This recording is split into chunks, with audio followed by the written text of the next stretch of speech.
Hey everyone, my name is Tiffany. I manage content and marketing for Magic Eden. We're super excited to have you here. This is our first episode for the Eden Hour podcast, where we talk to creators, friends, and broader members of the Solana ecosystem.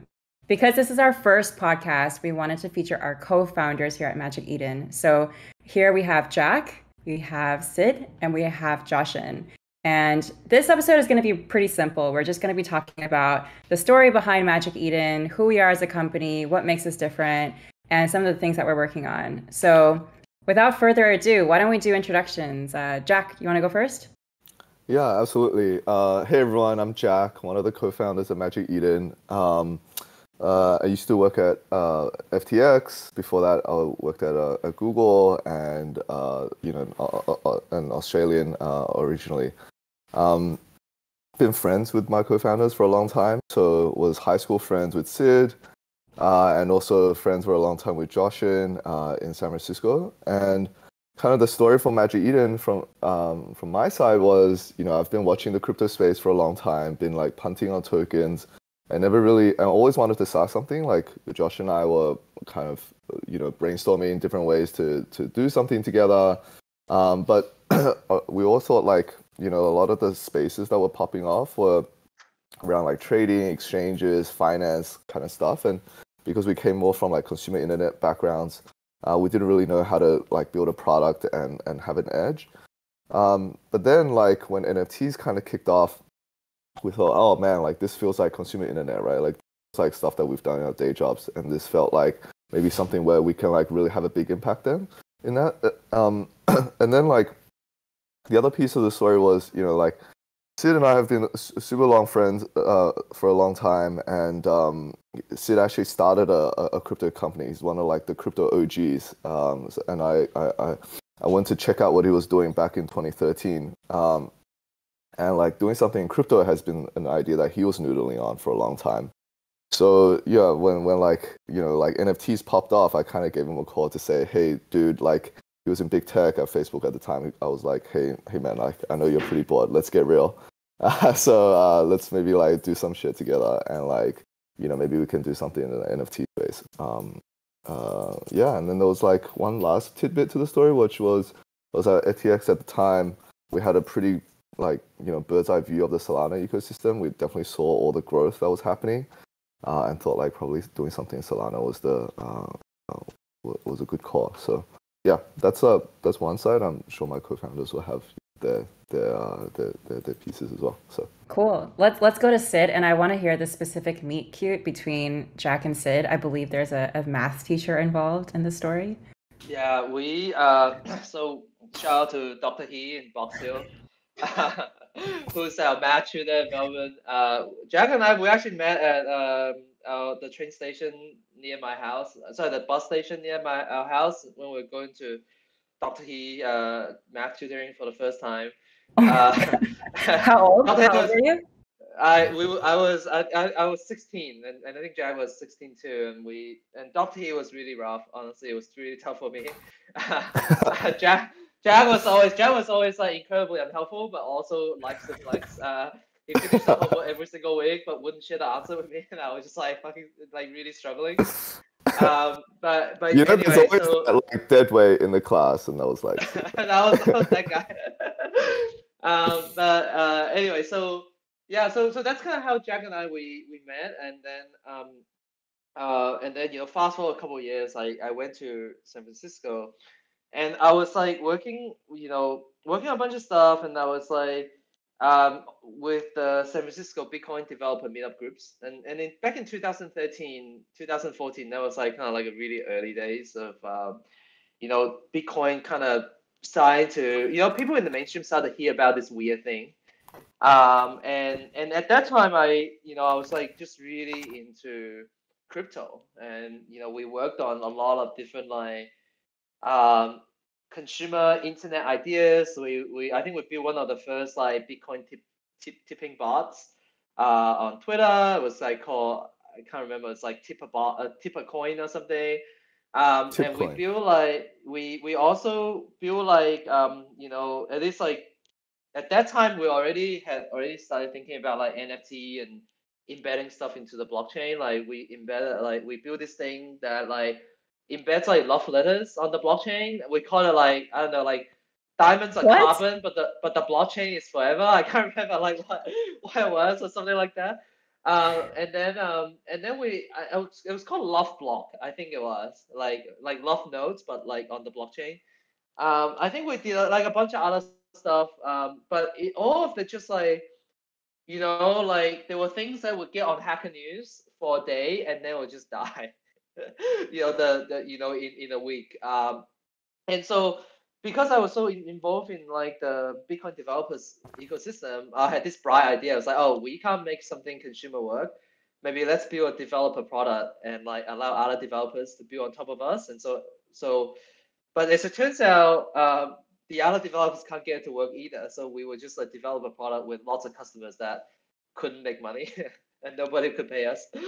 And then, eventually, like we actually like, I think another thing that we stumbled upon, apart from like early iterations of NFT, we actually also did something like where you hash the image and you embed into the Bitcoin blockchain as a way to prove that you're the first, like copyrights. Also kind of like another experiment NFT, which was also a bad idea. It didn't work at all.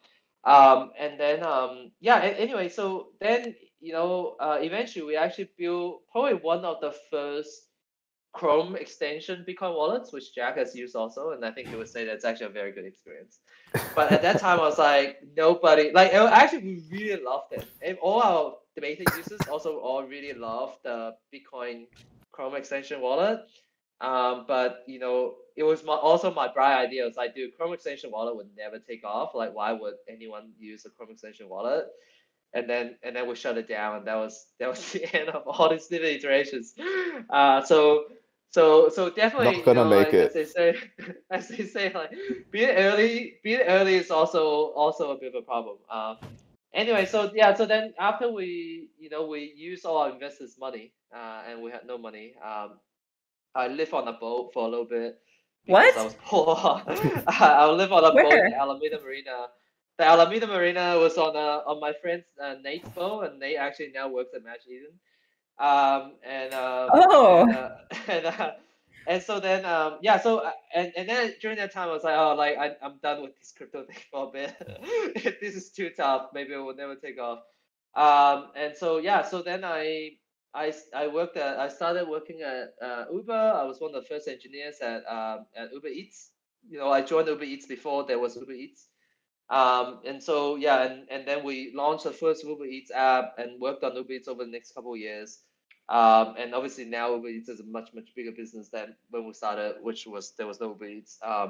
And primarily worked on a lot of marketplace stuff, marketplace like pricing, ranking, discovery, search, and so on, like all the machine learning work that a marketplace would need. I worked on. After that, I went to Uber's self-driving research lab. I was there for a while working on like computer vision research and rank and prediction, and we also work on putting the models on the car as well. And then then after that I went to Facebook, which was an amazing experience. Really like our team there. It was really fun, but always felt like that there was something missing, and obviously been thinking about NFT since like love block love letters on the blockchain, and as NFT became just like that use case became clear, and I was just like really into it. I'm definitely an NFT DJ myself, and and that's kind of like a little bit of kind of my story of how we got to this point. nice. How many NFTs do you own? I own a lot of NFTs across different anonymous wallets, but I also flip them a lot. I'm definitely like Nice. what people Paper call. hands. I Paper definitely am hands what for people sure. call paper head. When it comes to NFT, I'm definitely more of a paper head. I buy in and out really frequently. That's that's definitely me. Nice. What was the first collection you aped into? I think the first collection that I aped into was probably like Red Panda Squad that I bought a whole bunch of, and I was kind of really into. I really like the art, especially like the ones where like it says FOMO. I was like, that describes me. Yeah, that's a little bit about my NFT journey too. Nice. Cool. Yeah, we featured them in New York for our first event at a gallery. Yeah. It's a nice collection. It's awesome. Yeah. All right. Last but not least, Joshin, what's up? What's up? I'm Josh and guys. Nice to meet everyone who's listening. Yeah, so like my crypto journey started in 2017.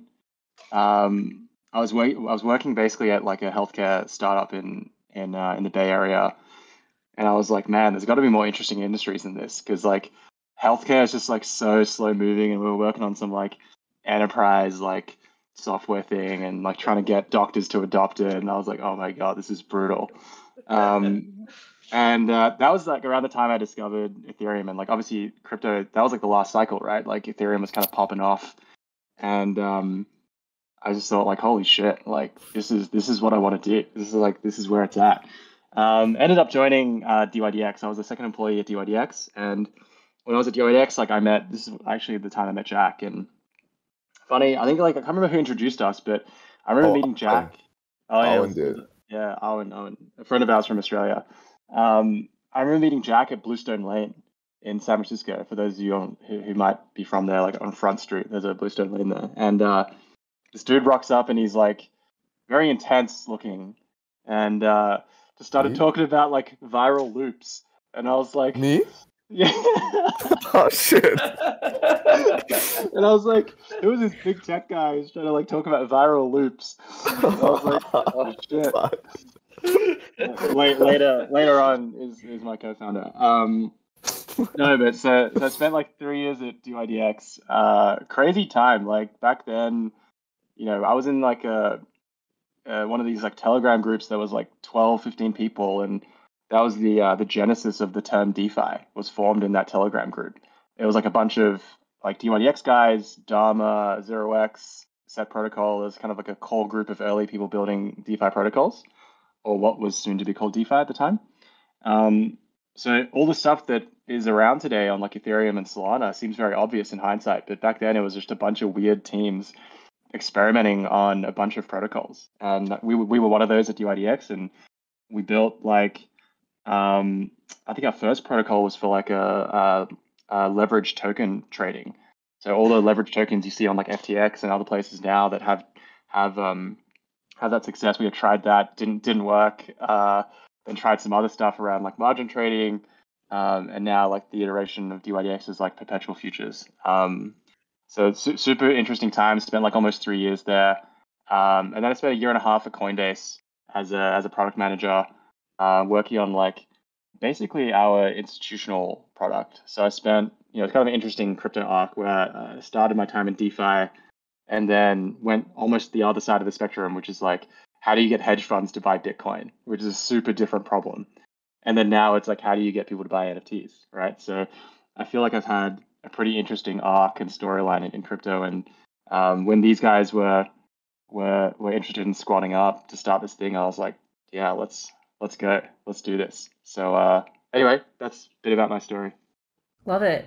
So, okay, let's just talk about the formation of Magic Eden. Clearly, before then, there were lots of attempts at starting businesses and lots of different stories. I love the love letters on the blockchain. That's pretty cool. So yeah, how did this whole idea come about? And walk us through how the name Magic Eden came about, because I know there was one before then. Okay, I can start. I take credit for the one before that, but Jack can tell you. Proudly. No, you can take all the credit you want, man. It's all good. I think like the story actually started with Josh and I. We were in Denver together, and we wanted to start this other business. We were like pretty into starting something in crypto. I think like by that time I had enough at like Google and stuff. I was like, man, like, time to like strike out. And then like we started this like we were starting this DeFi kind of like DeFi yield farm fund called Ridgeway Capital, because we were staying at this we were like on this road trip, and then we're staying at this town, like lovely town called Ridgeway. And then later on it was kind of going like it was going okay, I think, at that point, but we didn't know how big crypto was. We were like, oh man, like we're like earning like 2% a week or 3% a week. This is like insane. We're like crushing this. Like let's go. And then we started this other thing, like a Telegram group called Small Acreage Enterprises, and we like that's when I added Sid to this Telegram group to like say, hey, let's like all ape into DeFi together. And then story was then I went to FTX. I was in Hong Kong, and then like I saw a lot of like Solana ecosystem projects.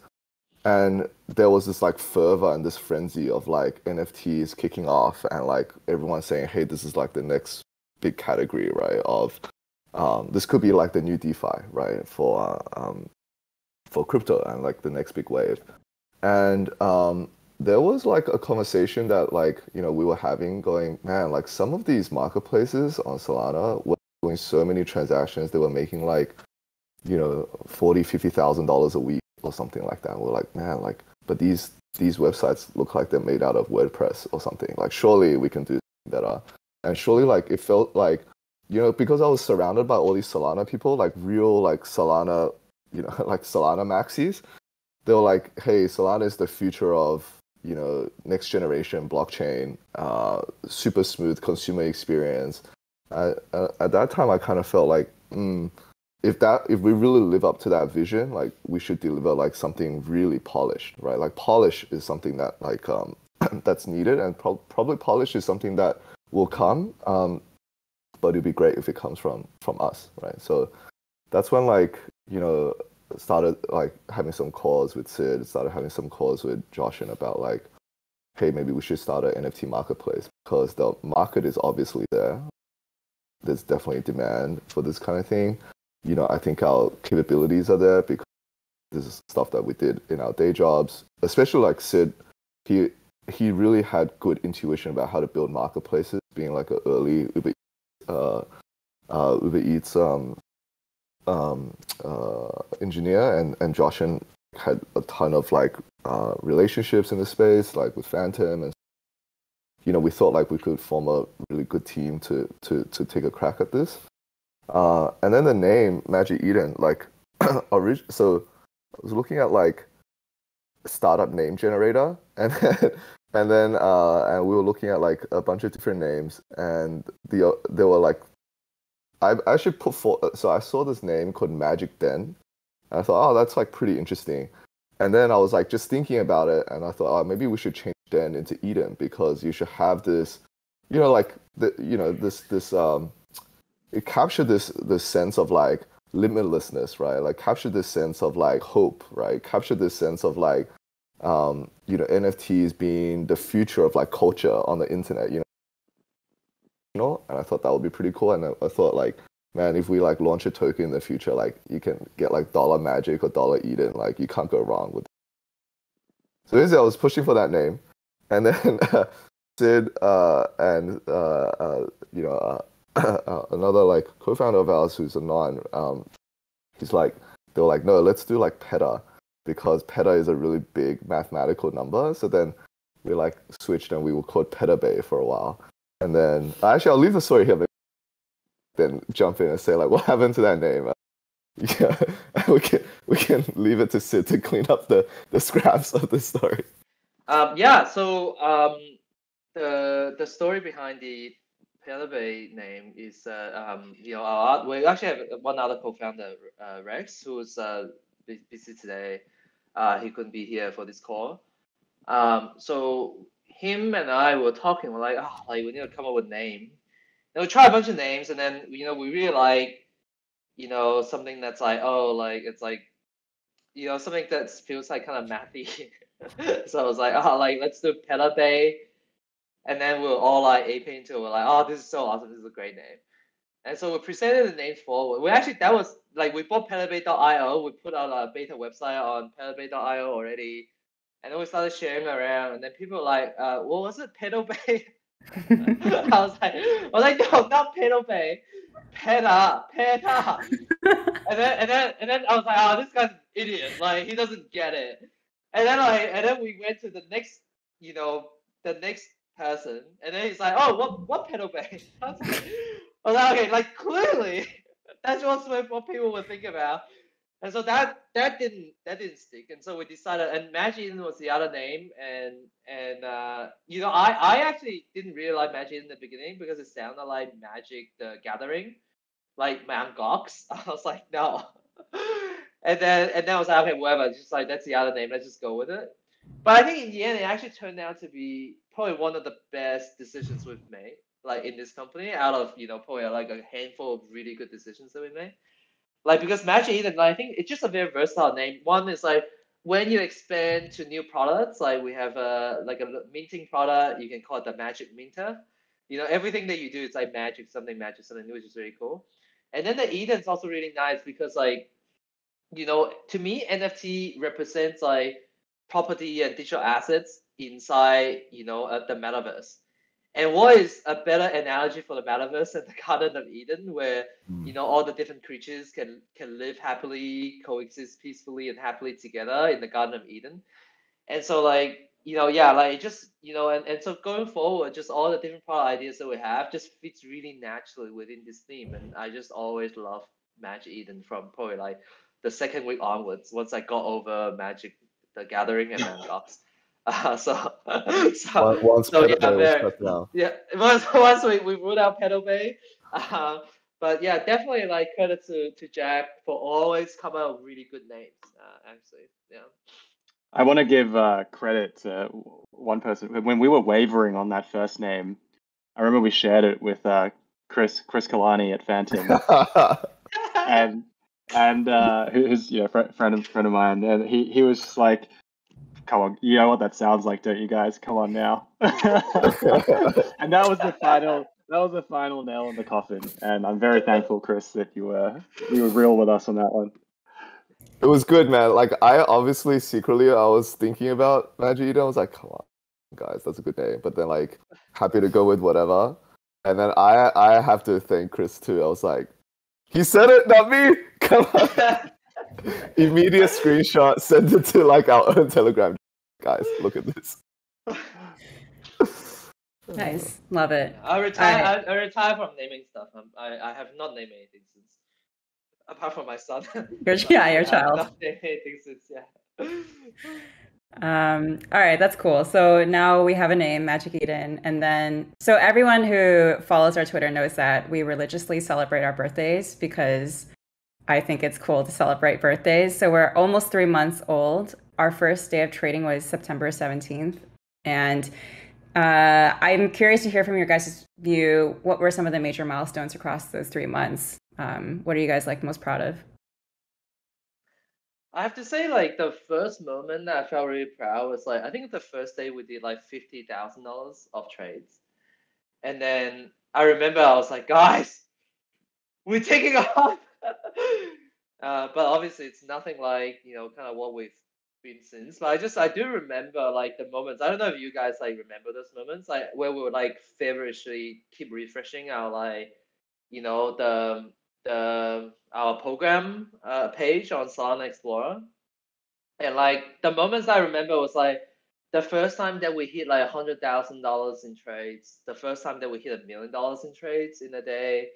Another moment that was really special for me was like, so on Solana Explorer, it just says like, how many, like it shows you like the last 20 transactions and it shows how many minutes ago each transaction was. I remember like at first it was like, the last transaction was 10 minutes ago, an hour ago, and 5 hours ago, a day ago, or something like that. And I remember like the first time where everything says a few seconds ago because there's just so much traffic that like, we always have a massive amount of, activities going on through our smart contracts. So those are like probably like the first couple of moments that was like, this is really amazing. Maybe, you guys can talk about. Yeah, I think for me, the first time for me was the site going down for the first time, which then seemed to happen like every other day because we were growing so quickly. So it's almost like obviously a very good problem to have as a startup that's happening. It was almost like let's buy new machines every day. Let's like go to enterprise grade plan. Like that sort of stuff was like pretty wild, and that was happening a lot faster than what's typical. And for me, that made me realize that there was something here. I think the other thing I'll call out was sort of like we were starting to do things that were delivering immediate value for our collections. And that was like something that made me feel like, yeah, like what we were building was actually needed. So like an example of this was, I think maybe even, in the first couple of weeks, 2, 3 weeks in, we sort of figured out a way to list really quickly and like verify collections really quickly from like a provenance standpoint. And we would often get the feedback that, wow, like Magic Eden, that felt like magic, right? And that made me realize like, okay, like, yeah, there's actually a bunch of cool things that we can still deliver. The space is so early, and there's a ton of value we can still provide. But those were just some cool moments that made me feel, at least in the early days, that there was some legs to what we were doing. Yep. And I think for me, like, the moment was actually like, I don't know, like maybe like a month or 2 months in, like our team was growing, and then I looked at and at that time we didn't have like a bunch of like normal company stuff set up or anything like that, and then I like just wake up and I go on Slack and there's like a bunch of messages and people are collaborating and people who have like never met each other in real life, but they were like super like they were just talking to each other, like coming up with new ideas, like cool ideas. And I thought like, oh my God, this is amazing. Like something we're building here is like, like it's exciting everyone and everyone loves, wants to work on this without any of like the cachets of like big name company or anything like that. But there was something like some magic sauce of like, of people coming together and really like believing in what we're doing. I think that was like really powerful, like, yeah, I think like serving the users like as like Zhuoxun was saying, that was like amazing. When we started getting traction, the data was amazing. But then when I actually saw people like weren't from our immediate like friends and family circle, like came in, believed in what we were doing, and willing to like, take a leap of faith with us, I thought that was pretty amazing. Like that was pretty, yeah, that was pretty momentous for me. Yeah. What are some flexes we have as a marketplace? We were the first marketplace to introduce bidding, right? And then what are some other functionalities that you think have been really key to collectors and creators? I would say bidding. I would say we were one of the first to like automate this provenance and authenticity checking, right? Like where, instead of the user having to come up with a massive hash list that's like super painful for them to come up with, like they can give us one identifier and we can do the rest. Sid, do you want to say? I mean, to me, the flexes that we probably have now, I think we do have a lot of, community love as well. Like we do listen to the community a lot, and also thanks to Tiff for telling our story to the community. I think the other flexes are probably going to be that today we started nothing, and today we are the largest marketplace, NFT marketplace on Solana by a very, very long shot, really. We are, a few X larger than the rest of the NFT market on Solana combined. And we are largest by every metric that you can think of, like in terms of just the value of the volume, in terms of number of transactions, in terms of number of users, in terms of amount of listings, like in every conceivable metric that you can have, we are the largest in all of them by far. And that also, I think, is those are probably the flexes that I'll point to. And yeah, and I think that that is also a testament that like we are kind of doing something that the users love. And I think that's like, as a builder, I think that's actually really, really exciting. Yeah, I want to give Tiff a big shout out here around like telling our story as well. I think that's been like a pretty big part of what grew a lot of our user base early on. And as part of that as well, I think we were probably one of the first teams that like we just were pretty public about who we were. We would do video calls with our collections, right? Like we weren't, trying to be anonymous with the teams that we were collaborating with. And yeah, I think that's like pretty important, and we still feel pretty strongly about that. And we're humans, like we want to have a human element to all of the things that we do. So yeah, that's a big I think plus to Tiff and the work that she's done on the marketing side. Thanks. Yeah. I mean, it's pretty incredible. I think the stats are like 200,000 visitors a day on No, more than average. that. It's 300. More? Yeah. 300? Yeah. And then Sorry, just had to 300,000. flex. No, that's great. 300,000 visitors a day. I think the average session is 15 minutes and they open 11 pages on average. And I think they come back to us at like almost 3 times on average a day. It's pretty insane. Yeah, my background is like so different than all of yours. Like I don't actually come from crypto. My background's actually in hospitality. I used to work at Marriott for like 6 years. And then while I was working at Marriott, I spun up an independent publishing company based out of Hong Kong. I was working for Marriott out of Hong Kong. So a lot of my like ethos and way of thinking is very, very people oriented, and hospitality is like a highly people oriented business. And before that, I worked in design and a little bit of consulting. So it was cool, like I know it's been great to like meet all these collectors and creators. We've been to NFT MIC, we threw an event there. We went to Lisbon, threw an event there. We went to Art Basel most recently, threw an event there. Like we have really put ourselves out there and tried to build community in pretty authentic ways, right? So yeah, I'm really proud of everything we've done to connect. Yeah. What else do you guys think makes us different as a marketplace? I guess we talked a little bit about product, team. I think our team is super strong. Go ahead, Jack. Oh, I was gonna say like I think we do try to like bring a flavor of like innovation to the space as well, and like we're working a bunch of things under the hood. I think we do come from the sense of like, hey, like yeah, we would love to like lift the bar and like kind of bring a better like experience or better like kind of offerings or a better sense of like trust or quality to our end user ecosystem. So I would say like we're also like one of the first to do this like white labeling partnership, right? Where like we see collections spend it's like their baby, right? Like they've developed this collection, they've developed a brand, and like it's actually amazing. Like they built like something that people love and like fervent. It's like effectively, right? And I think we were one of the first to say partner with Gecko, Birds, Radiant to like build help them have like a marketplace and a trading experience within their own brand. And those collections really love it as something that they can offer to their users. And we also worked out like a business model where it actually makes it for us. That was pretty new as well. And on now, like on the minting side, like now that we feel like we have quite a lot of traction in like the secondary space where we help users trade against each other or like and trade NFTs against each other. We're also moving to help like creators.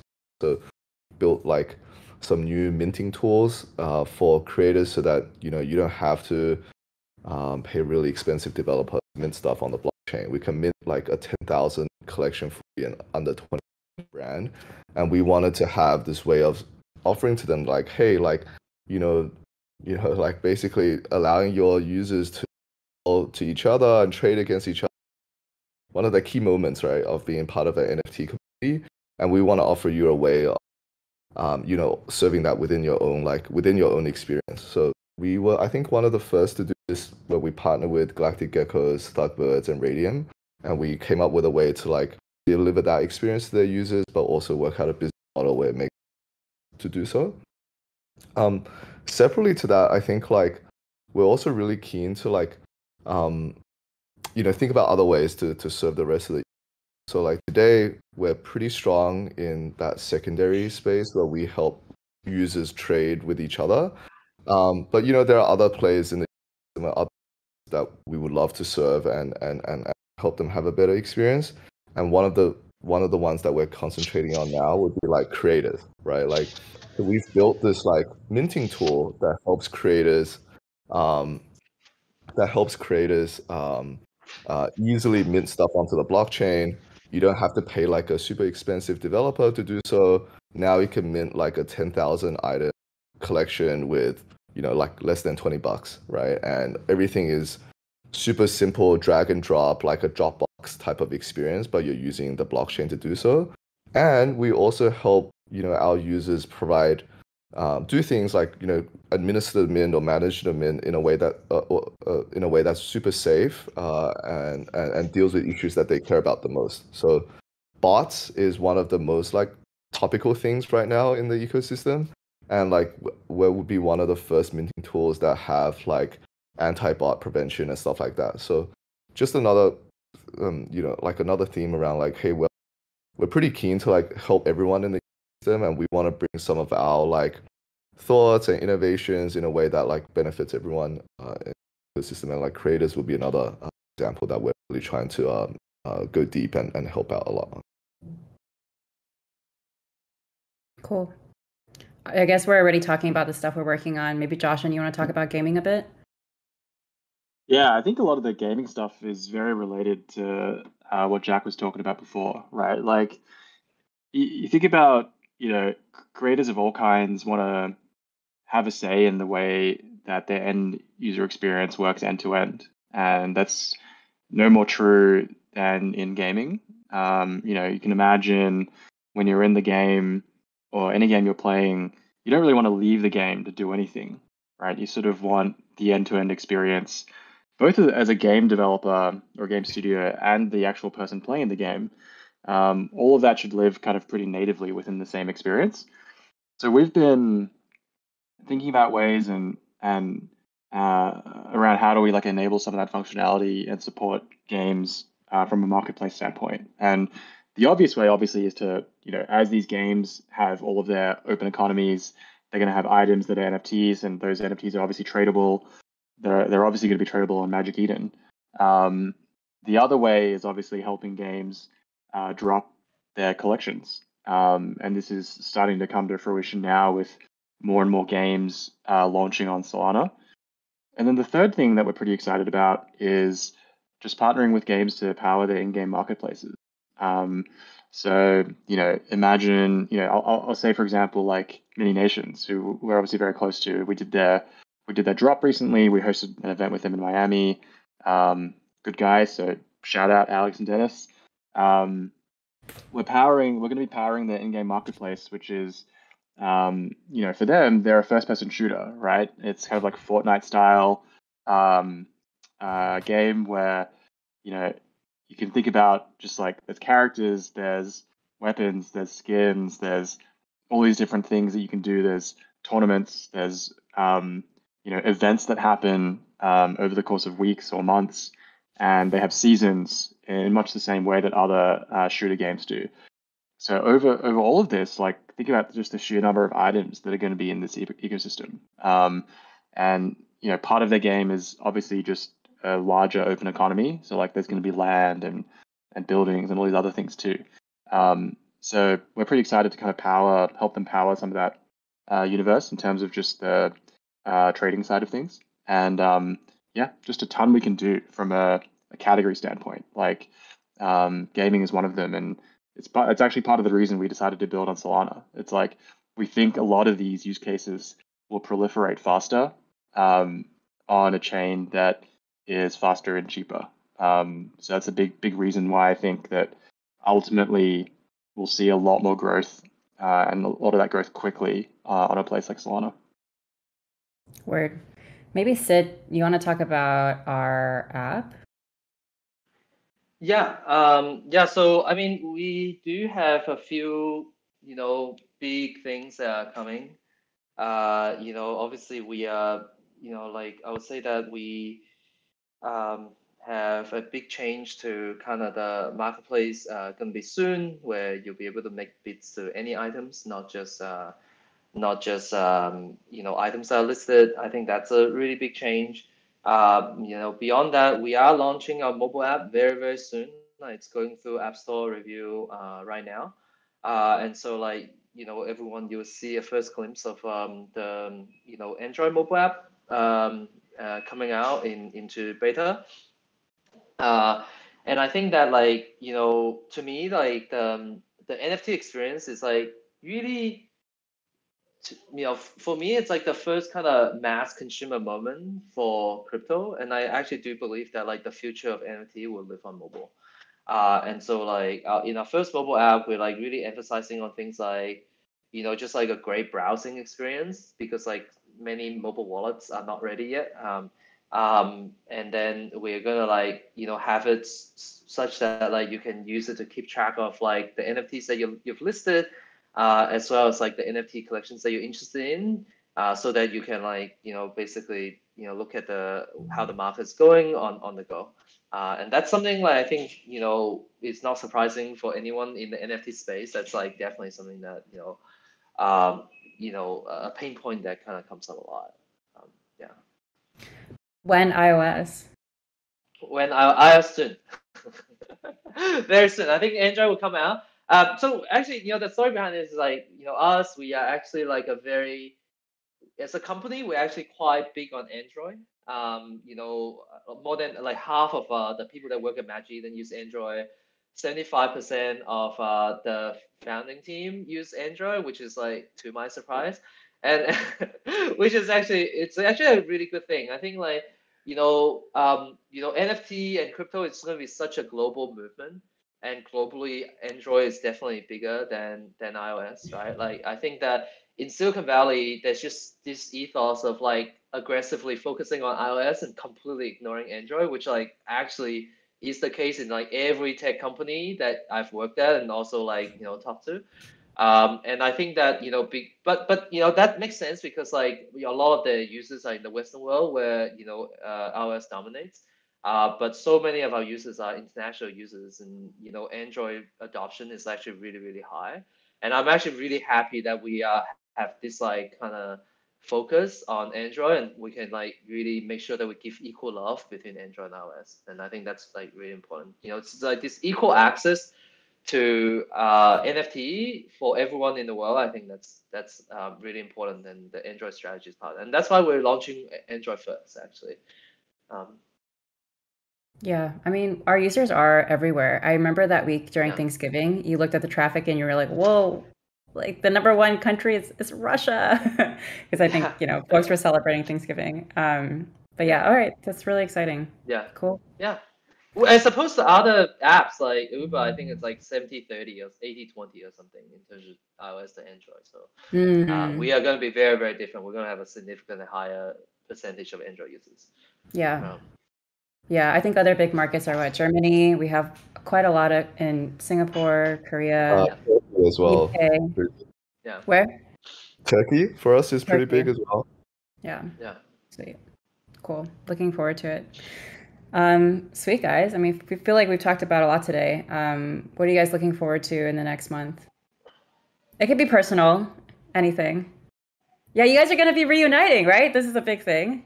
I'm on my way to Australia tomorrow, so I have a long trip.